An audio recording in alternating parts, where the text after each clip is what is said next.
என்னுடைய கேள்வி டாக்டர் ஜாகிர் நாயக் அவர்களுக்கு. ஆனால் நான் முதலில் ஸ்ரீ ஸ்ரீ ரவிசங்கர் அவர்களுக்கு அவருடைய வாழும் கலை பற்றி பெருமிதமான தகவல்களை எங்களோடு பகிர்ந்து கொண்டமைக்கு எனது நன்றியை தெரிவித்துக் கொள்கிறேன். நான் டாக்டர் ஜாகிர் நாயக்கை பார்த்து கேட்க விரும்புகின்ற கேள்வியாவது, நபி ஸல்லல்லாஹு அலைஹி வஸல்லம் அவர்களை பற்றி இந்து மத கிரந்தங்களில் முன்னறிவிப்பு செய்யப்பட்டுள்ளதா என்பதே. நபி ஸல்லல்லாஹு அலைஹி வஸல்லம் அவர்களை பற்றி இந்து மத கிரந்தங்களில் முன்னறிவிப்பு செய்யப்பட்டுள்ளதா என்று சகோதரி கேட்கிறார்கள்.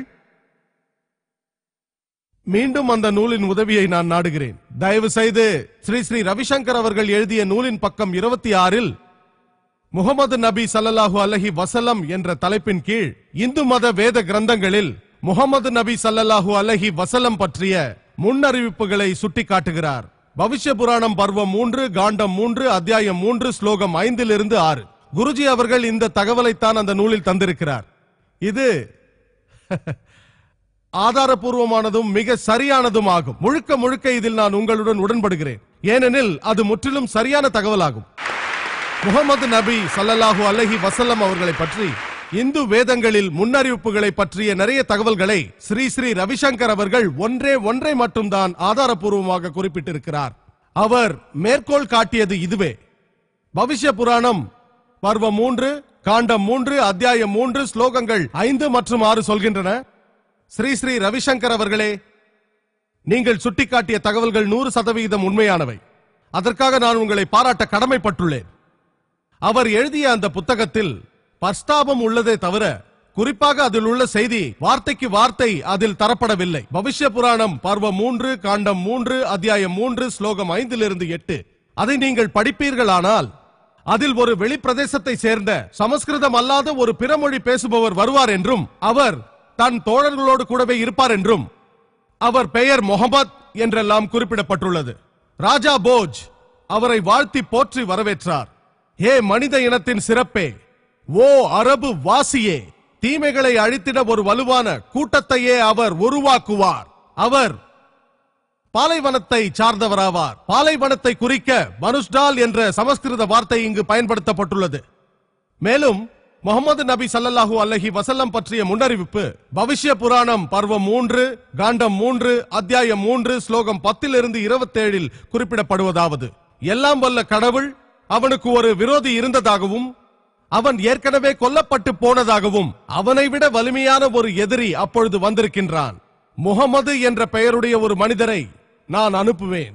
அவரே இவர்களை நேர்வழிப்படுத்துவார். ஏ அரசனே, நீ பிசாசுகளின் பிரதேசத்திற்கு நீ போக தேவையில்லை. என்னுடைய அன்பினாலேயே உன்னை தூய்மைப்படுத்துவேன். வானவர்களைப் போல தன்மை உடைய ஒரு மனிதர் வந்து சொல்லுவார், எல்லாம் வல்ல இறைவன் என்னை ஆரிய தர்மம் என்னும் சத்திய மார்க்கத்தை மேலோங்க செய்வதற்காக என்னை அனுப்பி வைத்தான். நான் இறைச்சி உண்ணக்கூடிய ஒரு கூட்டத்தினை உருவாக்குவேன். என்னை பின்பற்றுபவர்கள் சுன்னத் செய்தவர்களாக இருப்பார்கள்.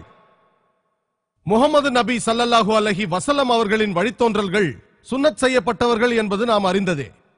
அவர் தலையில் குடுமி இருக்காது. அவர்கள் தாடி வைத்திருப்பார்கள். அவர்கள் ஒரு புரட்சியை உண்டு பண்ணுவார்கள். அவர்கள் தொழுகைக்காக அழைப்பு விடுவார்கள். அதையே அதான் என்றும் நாம் சொல்கிறோம். அவர்கள் அனுமதிக்கப்பட்ட மிருகங்களின் இறைச்சியை புசிப்பவர்களாக இருப்பார்கள். ஆனால் பன்றியின் இறைச்சியை அவர்கள் தொடக்கூட மாட்டார்கள். திரு குரானில் 4 வெவ்வேறு அத்தியாயங்களில் பன்றி இறைச்சியை முற்றாக விளக்குமாறு பணிக்கிறது. அவை சூரா அல் பக்ரா அத்தியாயம் 2 வசனம் 173, சூரா அல் மைதா அத்தியாயம் 5 வசனம் 3, சூரா அல் அன்ஆம் அத்தியாயம் 6 வசனம் 145, சூரா அன்-நஹல் அத்தியாயம் 16 வசனம் 115. அதாவது நீங்கள் பன்றியின் இறைச்சியை புசிக்க கூடாது என்றும், மேலும் அவர்கள் செடி கொடிகளின் மூலம் சுத்தம் செய்யப்பட மாட்டார்கள். மாறாக சத்தியத்திற்காக போர் செய்து அதன் மூலம் சுத்தம் அடைவார்கள். இவர்களே முஸ்லிம்கள் என்று அழைக்கப்படுவார்கள். மேலும் முகமது நபி அவர்களை பற்றி இந்து வேதங்கள் முன்னறிவிப்பு செய்கின்றது. பவிஷ்ய புராணம் பர்வம் 3 காண்டம் 1 அத்தியாயம் 3 ஸ்லோகம் 21 முதல் 23. அதோடு அதர்வண வேதம் புத்தகம் 20 வேதவரி 127 மந்திரம் 1 முதல் 14 வரை முன்னறிவிப்பு செய்யப்பட்டுள்ளது. அதில் குத்தப் சிப்தாஸ் மறைவான சுரபி என்றும் அதன் அர்த்தம் பின்னால் தெரிய வரும் என்றும் சொல்லப்பட்டுள்ளது. அதையெல்லாம் விரிவாக விளக்கிட நேரம் போதாது. முதலாவது வசனம் நபிகளாரே நரசன் ஷா என்று குறிப்பிடுகிறது. அதன் பொருள் புகழுக்குரியவர் என்பதே. அவர் மேலும் கௌரமா என்று அழைக்கப்படுகிறார். அதன் பொருளாவது அமைதியை நிலைநாட்டும் அரசர் என்றும், ஓர் இடத்திலிருந்து மற்றொரு இடத்திற்கு இடம் பெயர்ந்தவர், 60,900 எதிரிகளிடமிருந்து பாதுகாக்கப்படுவார். இவை அனைத்தும் முகமது நபி அவர்களையே குறிப்பிடுகின்றன. மேலும் அதர்வன வேதத்திலும், அதர்வன வேதம் புத்தகம் 20 வேதவரி 21 மந்திரம் 6 ஹந்தக் போர் பற்றியும் குறிப்பிடப்படுகிறது. மேலும் அதர்வன வேதம் புத்தகம் 20 வேதவரி 21 மந்திரம் 7 என்னும் முன்னறிவிப்பில் 20 குழுக்களை அவர் முறியடிப்பார் என்ற தகவலும் அதில் காணப்படுகிறது. ஏறத்தாழ 20 குழுக்கள் தான் அப்பொழுது மக்காவில் இருந்தனர். அதை அடுத்து அவரை பற்றி முன்னறிவிப்பு செய்யப்பட்டுள்ளது. மேலும் ரிக்வேதம் புத்தகம் 1 வேதவரி 53 மந்திரம் 9, மேலும் சாமவேத அக்னி மந்திரம் 64 அவர் தன் தாயிடம் தாய்ப்பால் அருந்த மாட்டார். இது நபி ஸல்லல்லாஹு அலைஹி வஸல்லம் அவர்கள் தன்னை பெற்ற தாயிடம் தாய்ப்பால் அருந்தவில்லை என்பது அனைவரும் அறிந்ததே. மேலும் அஹமத் என்ற பெயரிலும் முன்னறிவிப்பு செய்யப்பட்டுள்ளார். அதன் அர்த்தம் புகழுக்குரியவர் என்பதே. அஹமத் என்ற பெயர் முகமது நபி ஸல்லல்லாஹு அலைஹி வஸல்லம் அவர்களின் மற்றொரு பெயராகும்.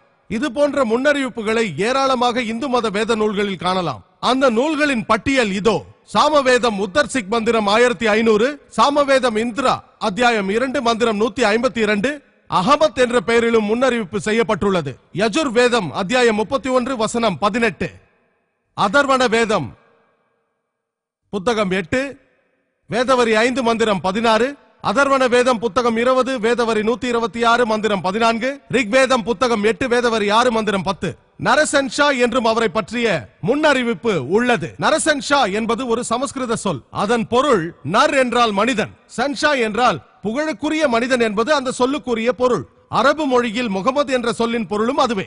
இந்த நரசன்ஷா என்பதும் வேதங்களின் பல இடங்களில் முன்னறிவிப்பு செய்யப்பட்டுள்ளது.